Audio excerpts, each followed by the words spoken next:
Hello, and welcome everyone to our monthly digital wellness video series. We're very excited to welcome and have you here with us today. We are going to be talking about deleting yourself from Finder sites. My name is Amira, and I work at Consumer Reports, and I am based in sunny New York, wintry and snowy New York today. Although I like the combo of sunny and snowy. I'd love to introduce our other co-hosts who are with us today. Yael, can you give yourself a quick intro and where are you calling in from? Hey everybody, I'm Yael and I am in Phoenix. Great. And helping us out on production is Kimberly. Kimberly, you want to say hello? Hi everyone, I'm in Atlanta today where it's sunny.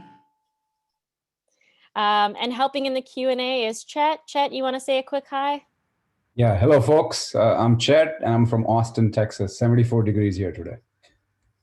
All right, everyone is in way sunnier and warmer places than I am today, but I am embracing the snow and winter. Okay, well, that's it. You have us there. We're going to be hosting you throughout the next hour and taking you through Finder sites, which I know has been a very popular topic for all of us. Before we jump into everything, I do want to give a quick shout out to the agenda. So we will be talking about what are Finder sites. I know this is an introduction to many people and just getting to know what they do and how they work. I know many of you are also very excited to hear about how do you opt out of them, take your information out, as well as some services you might use. And then we will also leave time for question and answer and a brief wrap up. But before we start, I do want to give a quick focus on the housekeeping as well. Just to acknowledge that this is an introduction. I know some of you are coming in at many different levels. Some of you know Finder sites, have experiences with them, and some of you do not. So that is why we're going to take some time in the beginning to actually identify how these sites work and what they are and how do you find them. And then we'll get into the second half, which is actually taking your data off of them and how do you do that. And while we do that, some acronyms are going to come up.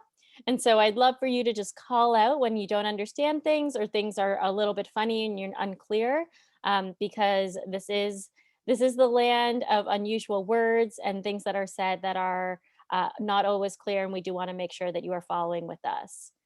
I also do want to call out that we are recording so that people who aren't able to join us are able to watch in the future. So as a pro tip, make sure you do not share any private and personal details about yourself. But we do want to hear from you. So if you want to chat with us, do engage in the chat box where Kimberly is hanging out. So many of you are already doing so, and it's great to see you there. When you're there, be sure to select panelists and attendees so that everyone is able to see what you are saying, because they might have the same questions and they might have comments and information for you as well. And then in the Q&A, Chet is hanging out to help answer your questions. He will also be flagging questions that we might want to bring up that are very popular, that we will talk about as a group in the latter half of the call. And then just also to call out, there is closed captioning available. So if you select at the bottom of your screen, there is a section for you to select viewing details, and you are able to turn those on and off. If they are helpful to you, please do use them. We do want to make sure that this is accessible and audio enabled for those that need it. And then the last thing, we do realize we are using Zoom, which has been in the news the last year as it has become used more often. And we do want to make sure that this is a safe, respectful space for everyone. So please do your part in maintaining respect for us, for those that are participating, and in the chat and Q&A. If we see inappropriate behavior, we will be blocking and taking necessary steps for people. Okay, the necessaries are out of the way. So talk a little bit about Finder sites and why we're here. Well, we at CR are always thinking about our privacy and the information that is shared online, and Finder sites is just one piece of that that we really want to elevate. We were thinking new year, new you, time to take back some of that info. We know that these are things that people really want to be able to be in control, and we're here today to kind of share how you can be in control of your information. Finder sites are those kind of pesky things that live online that share your personal information. So what they do is they take information off public sites and then they publish it for anyone to pretty much find and see. There are sites like My Life, Spokeo, People Finder, some of them you know, some of them you don't. But what we do know for certain is that these sites are rampantly gaining in popularity and they are growing ever more as we continue to share our data and find this information on people valuable. I want to note two specific things. One, this really feeds into individuals being concerned and paying money to see what is listed and remove that content. So they're adhering to your desire to take that content off. And then the other facet of this is they are perpetuating these privacy concerns of anyone being able to find personal details of another individual and can lead to really serious things like identity theft, harm, harassment, both online and offline, and malicious uses of your data that we don't like. So they're both targeting you as an individual to want to control your information, but also then targeting others who want access to your information. So as we think more about that, Yael is going to go into more details about how they work and what we should know as it relates to our data. So Yael, feel free to dig in. Okay, so some of the information collected on people's sites, your personal information like your address, your email address, your phone number. And some of the sites also collect information on any lawsuits or bankruptcies. If you've been to court, they have copies of court records or criminal records. They might have information on where you went to school, your employment. Some of them have details about relatives, like they'll say these people live in a household with these people or are related to other people. And pretty much anything that is available in public records can proliferate in these sites. And the way that they find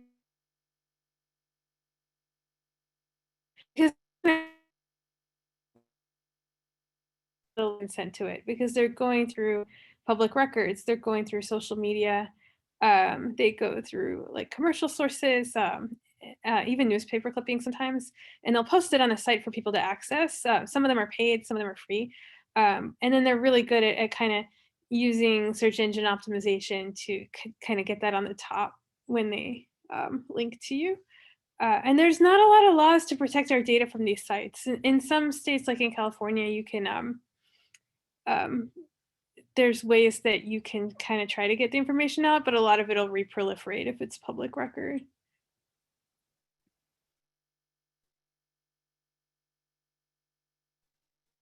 There's actually some sites, like some of them can connect you, like if you're trying to find somebody that you want to get a hold of, either as a journalist or as an individual, sometimes that there's like ways that it can be used that's helpful, but obviously it can be malicious too. So there's just a tension between how the data is used. When it's used well, it's good, and when it's bad, it's really bad. And so there's kind of a gray area, and there's not a lot of regulation on that.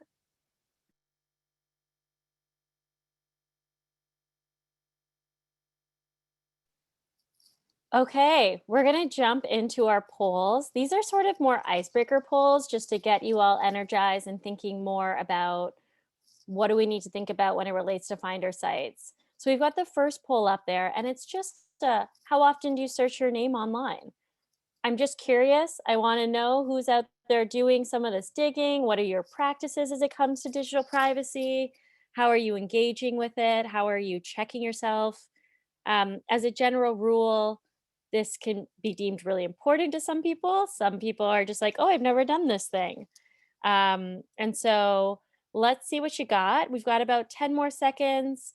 A bunch of you have already filled it in, so thank you so much. If you don't see the poll, we will be sharing it, sharing the answers out loud, so don't worry and no fret. Okay, it does look like we have the poll results. So about 34% of you say that you're viewing it every few years. About 23% of you have said never viewed your name online, never done a search of it. 26% are doing it yearly. 16% are doing it more than once a year.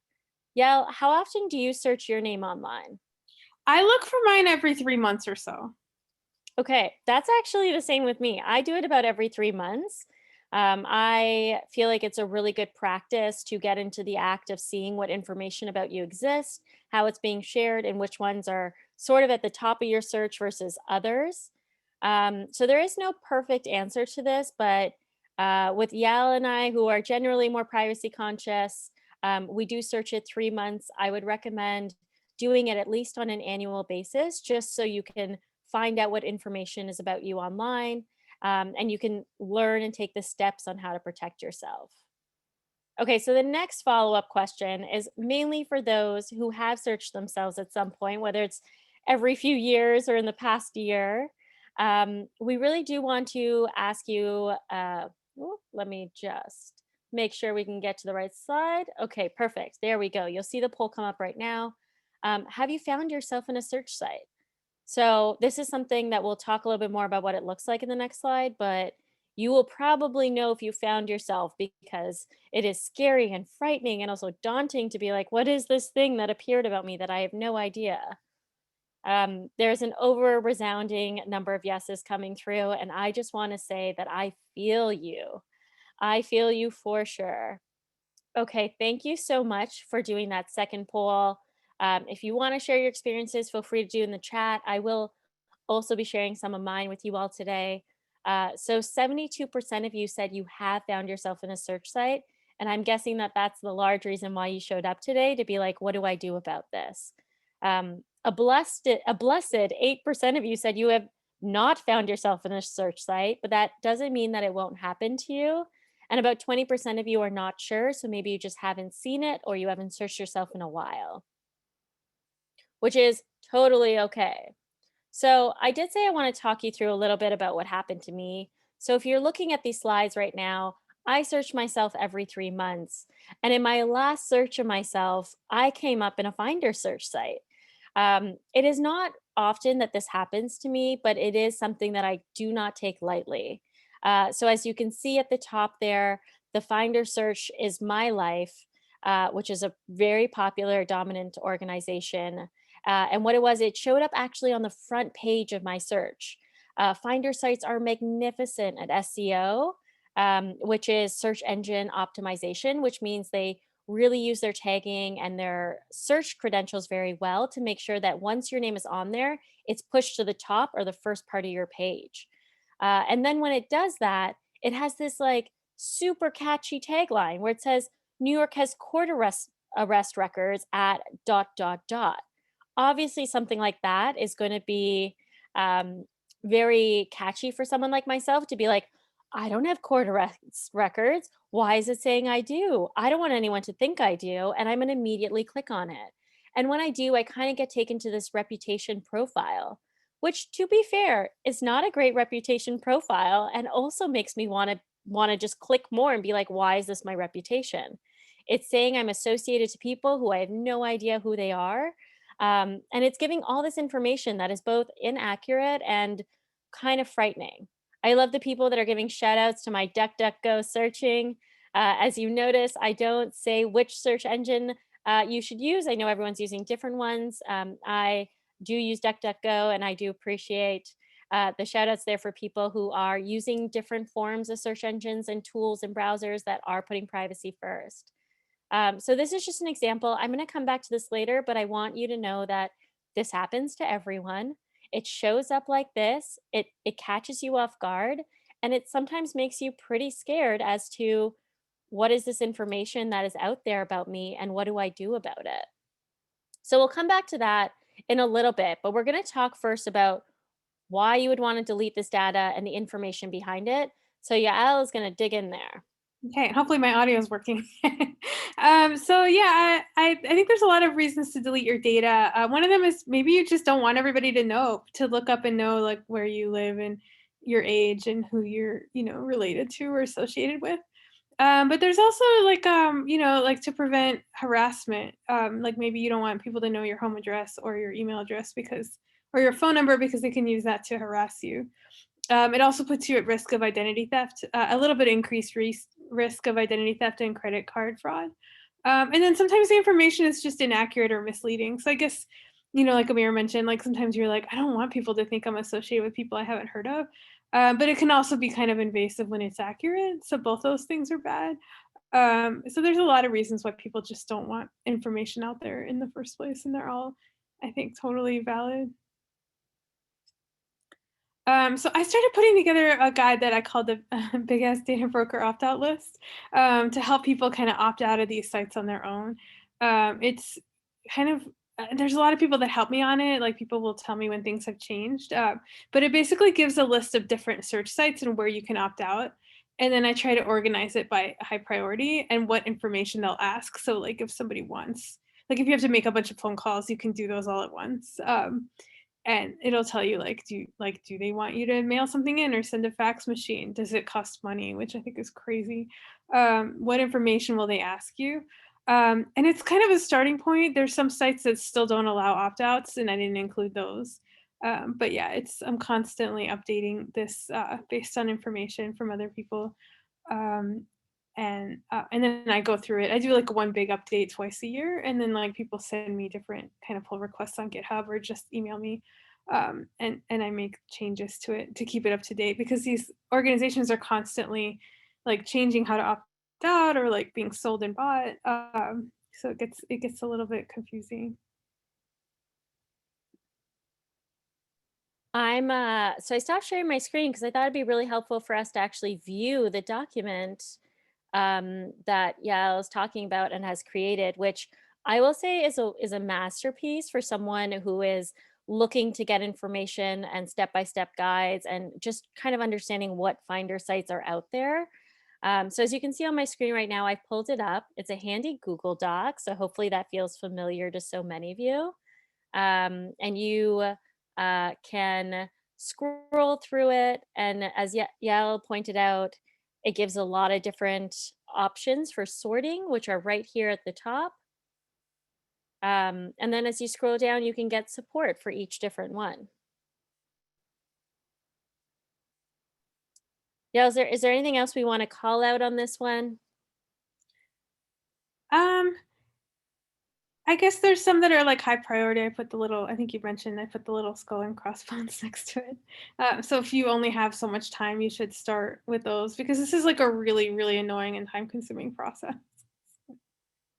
It is. And it's something that you really need to sit and go through just when you have time. So I do recommend, this is like the big resource of this call. Kimberly shared it in the chat already. I see 100 of you in the document almost. So I know you're in there with us. And I'd recommend just using this as like this holy grail of this conversation around Finder sites. And we're going to talk a little bit more on the application of this, but I kudos to Yael for creating this, who's the true expert on digging into this, because these sort of resources actually don't usually exist online for a step-by-step guide throughout all of them.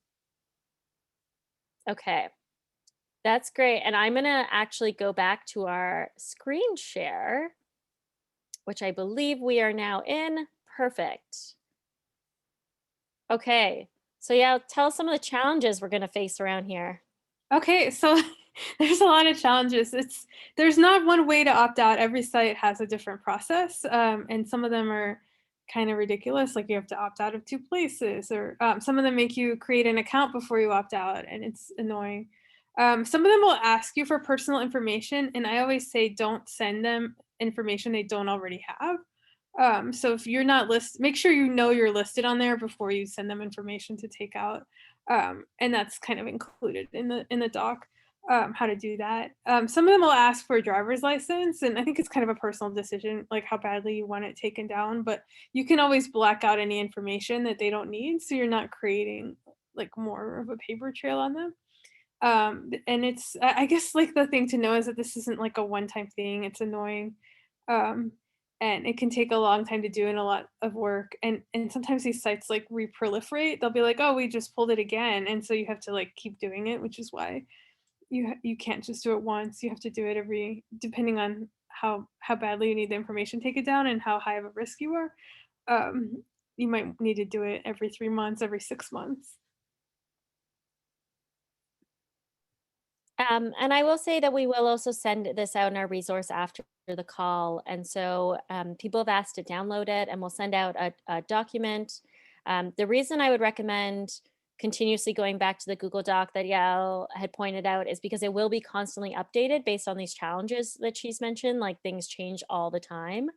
And so that is just like one reason I do the Google Doc, but I know for accessibility, it's sometimes easier to have like a PDF version of this you can easily use. But do know that these things are changing and the challenges are going to continue existing. Okay, I promise we're going to come back to this because I want to take you through my process on Finder sites and what I learned and part of what happened when I saw this. So I did go to the big ass data broker opt-out list and I did say, My Life, what are you doing? And sure enough, it's high priority because it is really popular. And I know that so many of you in the chat have also mentioned that you had similar instances with My Life as well. So that does not to surprise me, but makes me sad and infuriated that we need more regulation on these things. We need to control these type of sites. So when I went to My Life, I was like, I need to opt out. And there's these instructions that are in the data broker opt-out list. So the instructions for something like My Life say, I need to select that profile page. So I'm going to go back just one slide quickly. That reputation page that I've screenshotted, I would copy and paste the URL from there, which is a copy of my account on their profile. So I would take that and I would email My Life and say, I want to remove this. When doing so, they might require me to submit certain information like my driver's license, like other pieces of documentation. I personally don't love that sort of requirement. So I might have to weigh in my head, would I rather remove it or would I rather send in my information to remove it? There are risks and benefits to both of those. But let's just say, for the sake of argument, I'm like, I absolutely want to remove this piece of information from the site. So I would email them my driver's license, but what I would do is I'd actually black out a bunch of the info they do not need. They need it for verification only. They don't need my driver's license info, my number, all that sort of details. And then I would have to do this very tedious, annoying thing where I'd have to actually call them to do so. So there's some information on how previously you were allowed to call and give them the information on the phone, but it might not be the case anymore. And so sometimes they might do these pesky things where they change up their rules midway through. So in this case, you'd probably have to deal one-on-one with them and go through that sort of long-winded process. So My Life is not easy to unregister and opt out from. But this is one example, and there are other ones that are way easier. So there are options to center your time around the ones that are easier, and sometimes just work through the ones that are harder in a more tedious process when you have more time. Okay, so this is not a great example because I can't do this with you all on the phone here. It's a little bit harder to pick up my phone and say, hey, My Life, can you get this out of the way? But I did want to show you a step-by-step guide as to one that I did opt out on recently, which is very popular as well. And that is the site People Finders. People Finders pops up for a lot of people, and it shows a lot of your information online.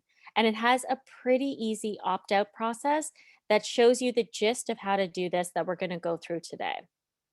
So this is the site. It's called peoplefinders.com. You can go through. In doing this, I have added my information to the slides. I have blocked out any sensitive information, but this actually just shows how easy it is to use it and find information on anyone. So here I put my name and I put the city and state that I live in, which, as you all know, is information I shared in the beginning and is that easy to find on anyone. So I went to the site and I added in this information and I got this profile on myself.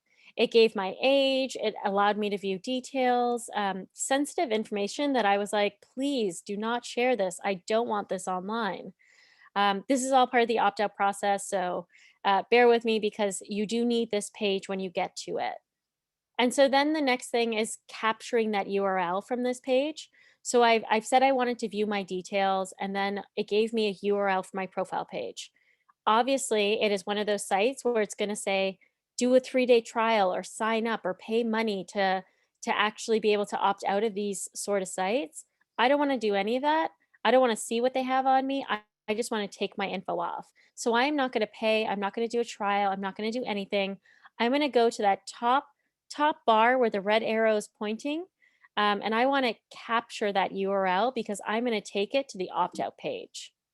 So if you go to peoplefinders.com/opt-out, and I know we're going quick here, so you'll get the slides and all the information is in the handy opt-out, the opt-out document.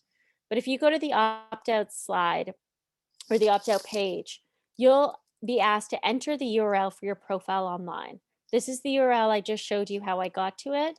And so I'm going to copy and paste that. I'm going to put it in there. I enter my personal email address. I verify that I'm not a robot, and I select send request. Seems pretty easy, right? I got a notification saying they've sent a verification to my email, to which I shifted over to my email and I selected the email they sent me and I clicked verify that this is me and I want to remove. Then I'm redirected back to the site and I've got a request confirmation that they've taken it down or they will in the next 48 hours. Sometimes you might want to check in on these things after 48 hours just to make sure it is actually done.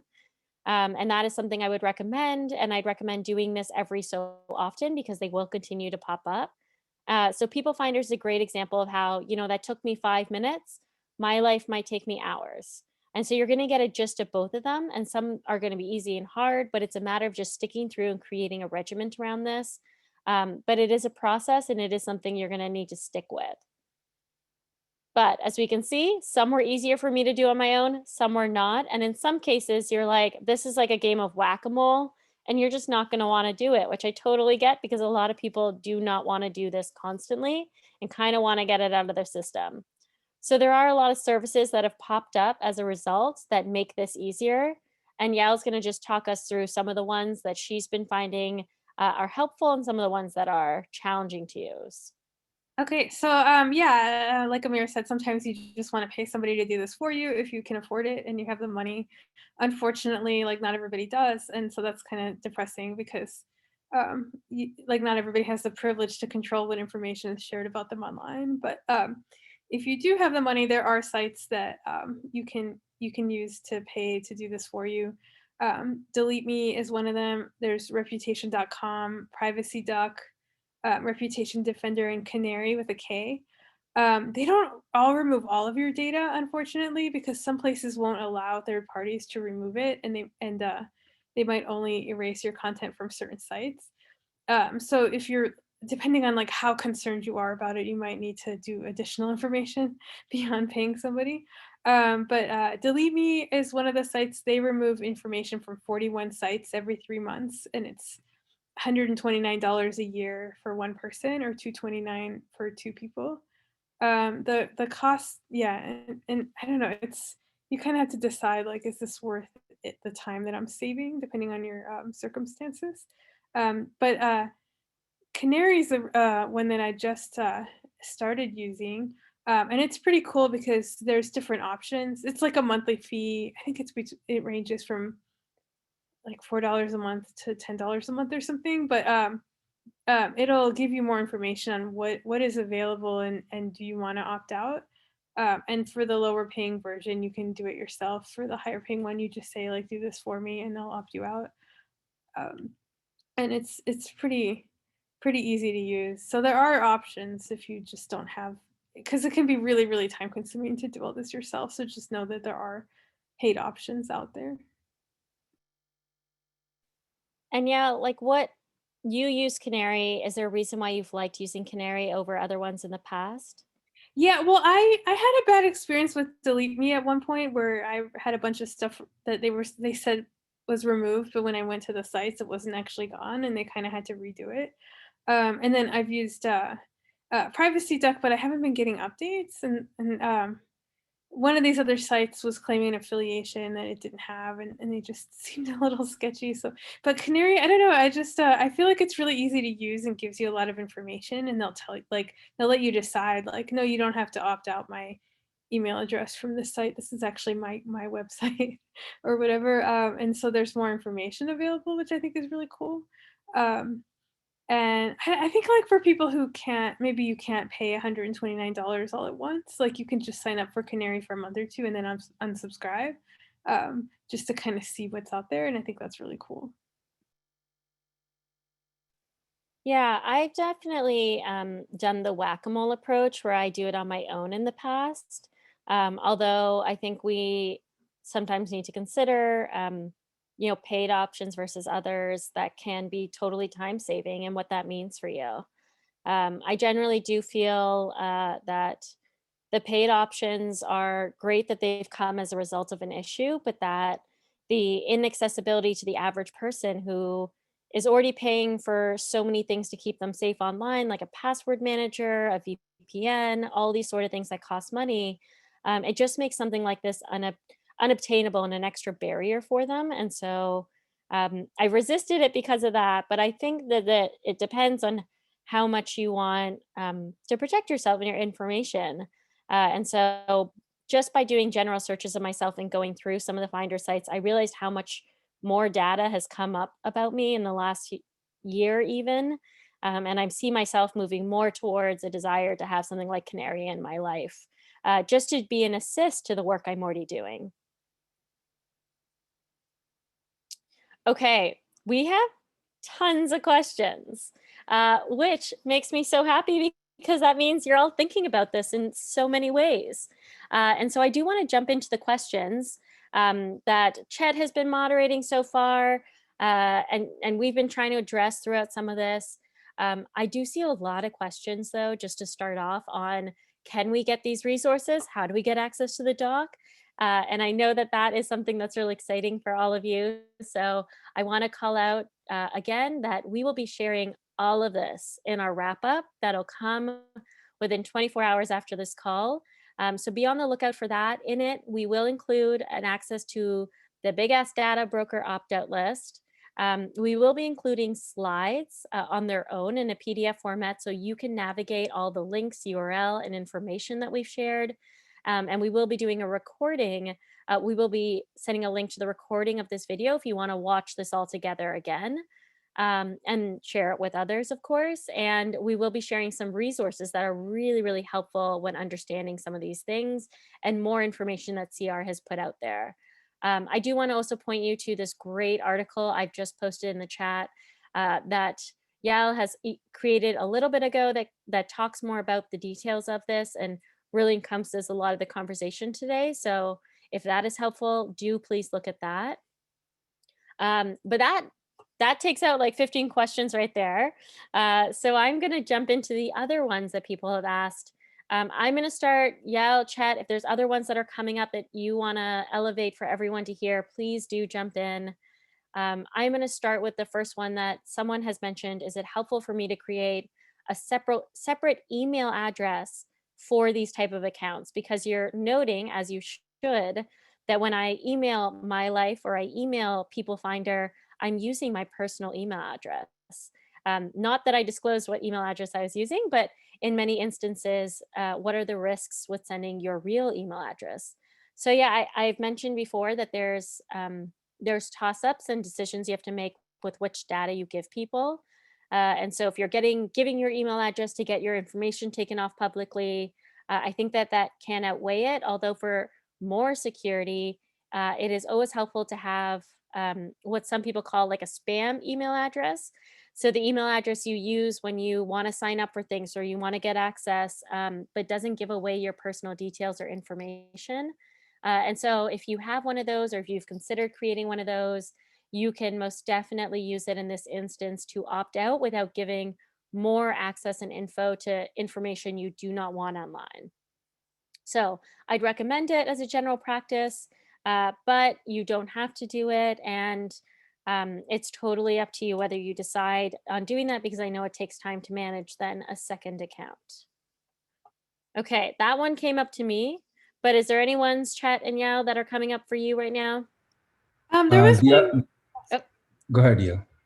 Oh, sorry. There was a question that somebody asked about what the FTC was doing, and it's actually kind of funny because the FTC released a report on data brokers in 2014, and it had all these really great recommendations, but Congress just hasn't passed data broker legislation since then. So like, it's I don't know if that really answers it. There are some things that states are doing to help people opt out, especially like California and I think Vermont.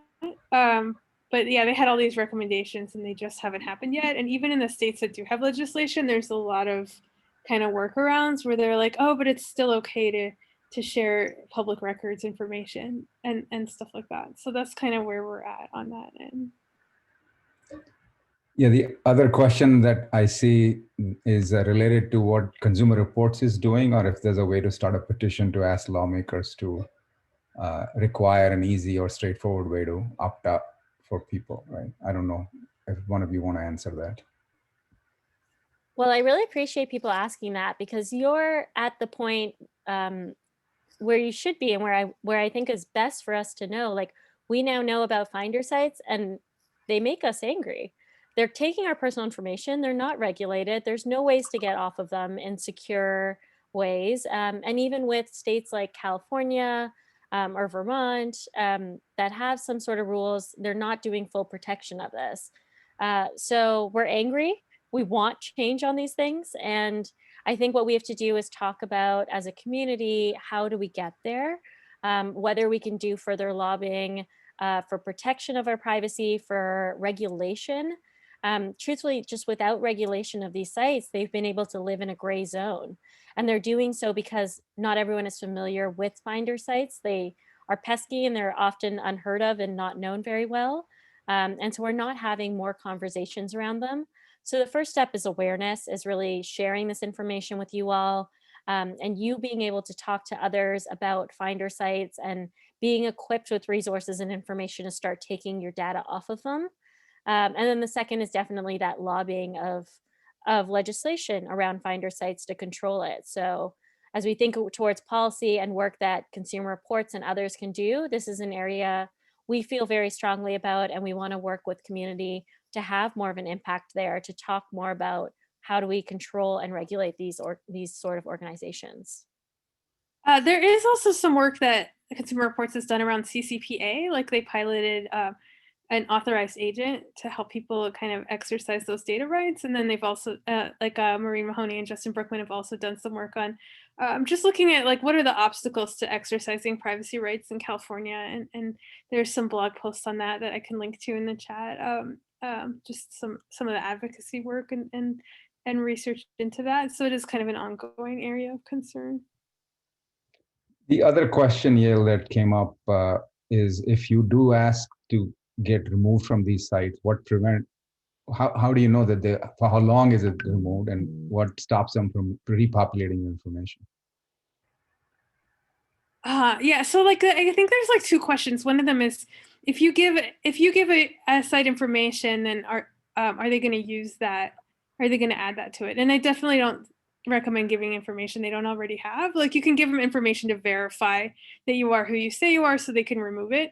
And then the other question is like, will they keep pulling it and reproliferating that information? And the answer is kind of yes and no. It depends on the data broker. I found that some of them have been pretty good about when I've opted out, my stuff is still opted out, but some of them continue to pull the data and you have to keep opting out over and over again. I do think it gets better over time, but and probably the goal is not to be completely anonymous to everybody forever, because there's real estate records are public if you know where to look for them.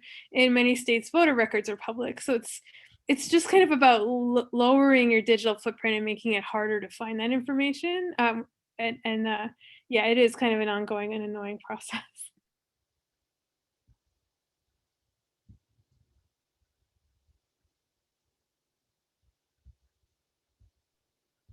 There's so many questions here. I'm just digging through them. Thank you all for asking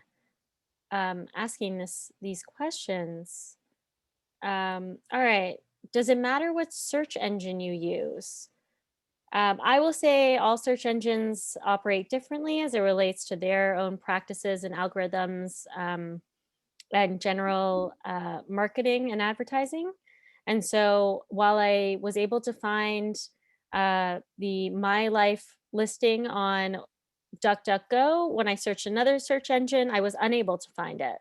And so it can pop up and down. So I will say generally it changes, and there are ones you can use that provide you more security, and I would do the ones you feel most comfortable with, but also that are necessary for your privacy and security online. But many people are very used to the phrase and the verb, Google yourself or Google it. So I do know that that is the default for many people. And so if you search there, I think you're getting a large portion of people who what they're seeing. And then if you search other places, you'll get different versions of that.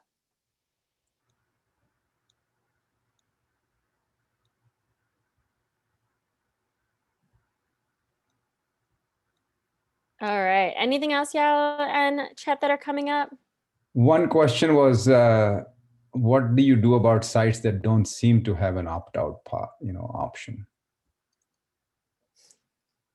I mean, I don't know that you can't. Like, I didn't even include those in the opt-out guide because I didn't feel like it was useful information for people to know. Like, your information is available on these sites and you can't opt out.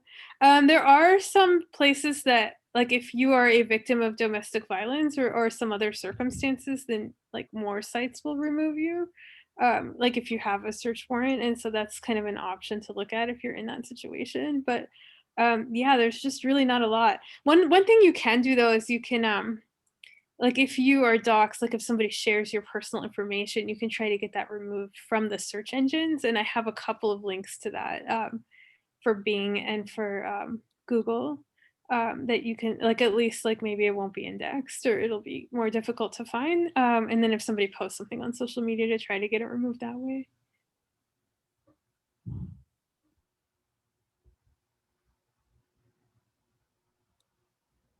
Okay, I'm still going through some of these. We did bring up CCPA, so the California Consumer Protection Act, a few times, and there are individuals in here that are asking whether that simplifies the process or makes it different for individuals. As Yao mentioned, we are working on greater pushes towards better privacy updates in CCPA, which is one of the earlier privacy protection acts in the country. And so while it is the first, there's a lot more work to do while we scope that out. And I think these are the sort of things Consumer Reports cares about including in there. And we can do a lot more work on it. So as you go to sites, there is often, if you scroll down and they're adhering to CCPA, there are options for you if you're in California to say, I'm in California and I'm doing this under CCPA. And then you might, or you should get easier access to opt out. Although we have done our own CCPA studies at Consumer Reports, and we have found that sometimes it is still not as easy to opt out, which means we actually need more pushes on privacy and legislation around that, and people to adhere and be accountable for being able to opt out pretty easily. So in reality, it should be easier for you, but it isn't always the case. But it also points to the fact that we just need greater privacy legislation across the nation. Just because you live in California does not mean that you should be the only one who has access to these sort of resources to opt out easier. It is definitely something that we strongly advocate for, and we at CR are working harder and harder on trying to push for federal legislation. Oh, I see a question about will deleting data hinder a background check process when applying for a job? And I would not worry about that because technically you're not supposed to use these people's search sites for background checks. There's like a series of regulations you're supposed to follow if you're doing something that could affect employment or housing. And that's that you should be allowed to correct misinformation and be aware of how those decisions were made. And so I'm guessing like I've had background checks and I've never had a problem with those, even though I have opted out. Like, I don't think that you need your information on all of these public sites to be able to pass a background check.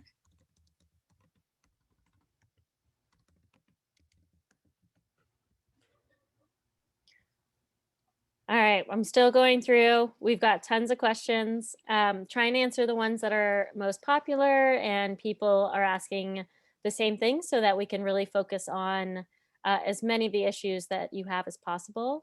Some have asked like, why do certain sites select certain people to include in there? And I will say there is, as far as I know, no algorithm that picks certain people or when they opt out, deems them as more important or that they have things to hide. I think these services are generally just scraping whatever they can from public files to get as many people as they can so that they can try to hit as many people who would care about doing this as possible. And so I do generally think that we don't need to be worried about whether you're picked or whether you're not picked, whether when you remove it, is it identifying something? I think the point is that they're literally just trying to hit the most amount of people as they can. So I wouldn't worry about that, but do be aware that it will probably happen to everyone at some point if it hasn't happened to you already. And for some places like Spokeo, I know that some people have asked if you pay for a membership, does it remove your info? Many of the sites, unfortunately, do have this rule where you have to become a member or you pay to be a member. And those are the sort of sneaky tricks that we do not like.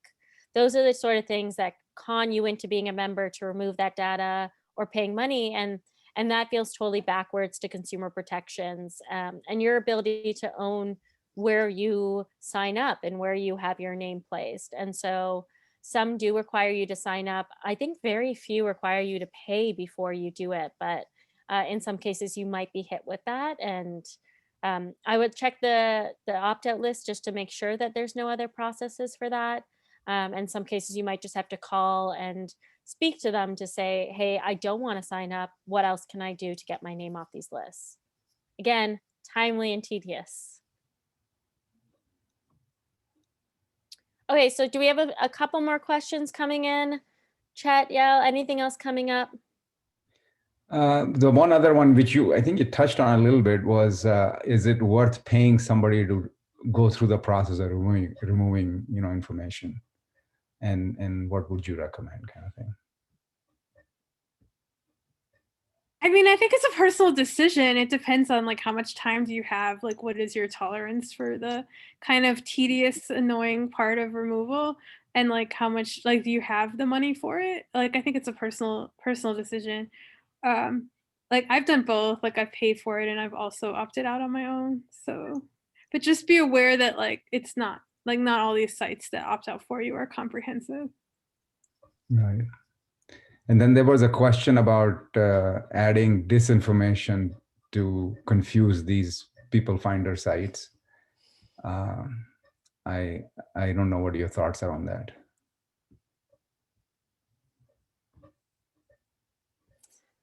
I haven't ever thought about that. So I have to think about that, I guess. Yeah. No, I mean, it's an interesting question because I know, like when they ask you for security questions related to if you forget your password or whatever, one of the suggestions that we have given people is don't, make up something that you only know, and as a way to protect yourself, right? So there you're really putting information that is not accurate, but it's not something that they would find easily, right? This is kind of a little bit different take on that. Yeah, it's a slippery slope. Right. So if you do it once and you continue doing it, and information can get pretty out of hand pretty quickly. And generally, I think we're doing a lot to fight misinformation and bad info online. So it's sort of like a band-aid to the larger problem, which is these sites should just not have you listed and not have the right info about you there. So I wouldn't necessarily recommend it, although I understand the drive to want to do it. It also it's kind of confusing and hard because these sites are pulling from public records. So they're pulling from places that have your information by a legal standard because you've submitted it for something. And so it's not easy to just give misinformation to the DMV. It's not easy to give this false information. And the slippery slope could result in you getting into a position where you are giving bad or fake info and put you in a legal concern way. So I would say I would personally avoid it for your own protection and safety as a result to these issues. But if you are sharing information online, there's sort of wrong info, like a bad email address that you can share that's pretty easy to tackle and feels pretty low bar and safe. There's other sort of information like a date and birth, like you would not change that on your driver's license. You would, it's obviously has to be real there, but when you sign up for a site that requires you to put it in, do you have to put your real one? I don't always, so I don't think you have to there either. It's a tough question. I appreciate so many of you asking, as I can see, but it is a little bit of a one where we have to weigh our options.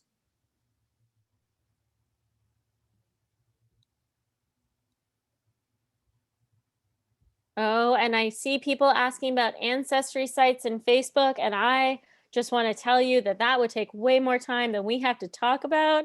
That there is a lot of things we can talk about security concerns as it relates to information that you share on other sites, because they are often sold and scraped for other reasons, which is how they monetize in a short nutshell.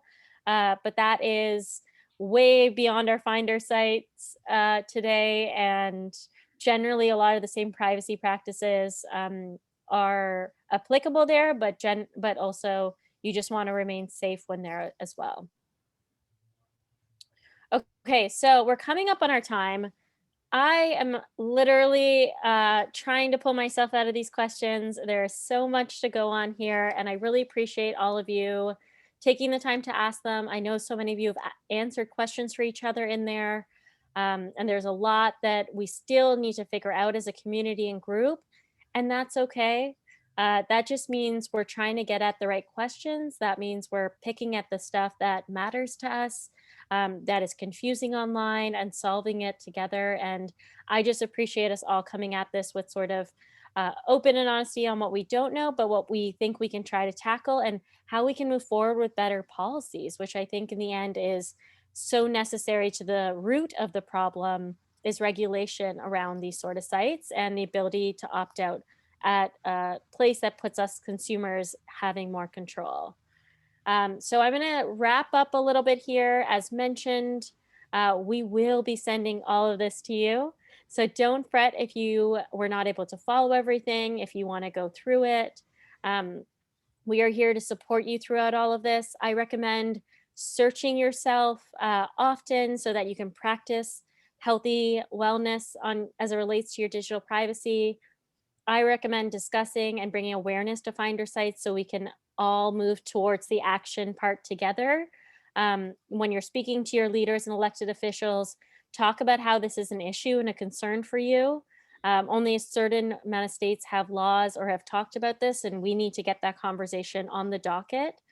And be aware for more details and more information that we're sending out.